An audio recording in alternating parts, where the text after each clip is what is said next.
Although it may be called a Ka, the new Ford Ka Plus is a very different proposition from the models that preceded it. Instead of a funky-looking and diminutive 3-door, you now get a larger, dumpy 5-door that prioritizes practicality and a cheap purchase price over fashionable looks. In other words, a rival for the likes of the Vauxhall Viva, Dacia Sandero, and Skoda Citigo. Underneath the skin is a version of the Fiesta platform that's been massaged to prioritize passenger space to the detriment of boot space. Outwardly, it looks virtually identical to the Indian market Ford Figo, but there are significant changes to make it more suitable for European markets.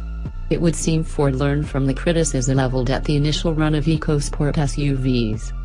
Under the bonnet is a 1.2-liter 4-cylinder motor that puts out either 69 or 84 bhp. To keep costs down and put some space between the Ka Plus and Fiesta, there are no EcoBoost or diesel options. Even so, it showed plenty of promise when we drove it in Europe. Can it do the same on British roads? Jump inside the Ka Plus and there's no escaping the bargain basement feel. It doesn't matter if you opt for entry-level studio or plush or Zetec trim, as seen here, the interior is a sea of hard, scratchy black plastic.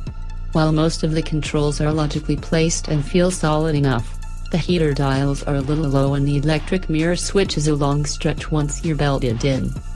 There's no arguing with the space on offer, though. The Ka Plus may be shorter than the Fiesta, but an increase in height and the reduction in boot space means that a 6-footer can sit behind another 6-footer without any issues. You wouldn't want to spend hours back there, but generous headroom and reasonable legroom for those in the back mean it shouldn't be too arduous in the rear. Boot capacity may be down to 270 liters, but this should prove big enough for a weekly shop or a couple of small suitcases. The rear seat backs fold down with a 60-40 split, revealing a decent load area that's marked by a high step up from the boot floor. A variable boot floor would help, but it isn't even an option. Where the Ka Plus really surprises is in the way it drives. Compared with the Indian market Figo, the Ka Plus gets shorter springs, beefier dampers, uprated bushes and stiffer cross members. While that would suggest it's a stiff and uncomfortable thing, it proves anything but over a British V road. The first thing you notice is the ride. It's no luxury saloon, but it smooths over bumps better than many a more expensive car.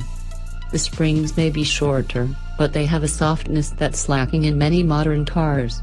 This does allow significant amounts of body roll, but the dampers are well calibrated to prevent any float and wallow over large crests and compressions, even at speed. The steering also pleases in the amount of weight it possesses.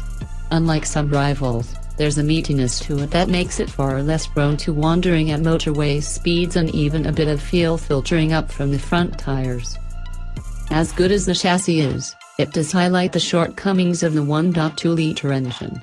Even in top-spec guys, it's a motor that needs thrashing mercilessly to make brisk progress. Not an overly pleasant task due to the tortured screams it produces when you treat it that way. To be fair, at more sedate speeds the engine is more than adequate. It's smooth and quiet when pottering and has enough poke to make it feel sprightly away from the lights. We do wish there was a 6th gear, though. The engine is forced to spin surprisingly hard at motorway speeds. While the Ka Plus appeals to a very different portion of the market compared with the old car, it is, in many respects, far better. Equipment levels are reasonable, passenger space is very good considering the size of the car, and then there's its sweet ride and handling, for this class at least. Given that the Ka Plus is one of the cheapest cars out there, the supple ride and entertaining handling proved to be a real surprise. If you're after a new car for a budget price, it's well worth a try.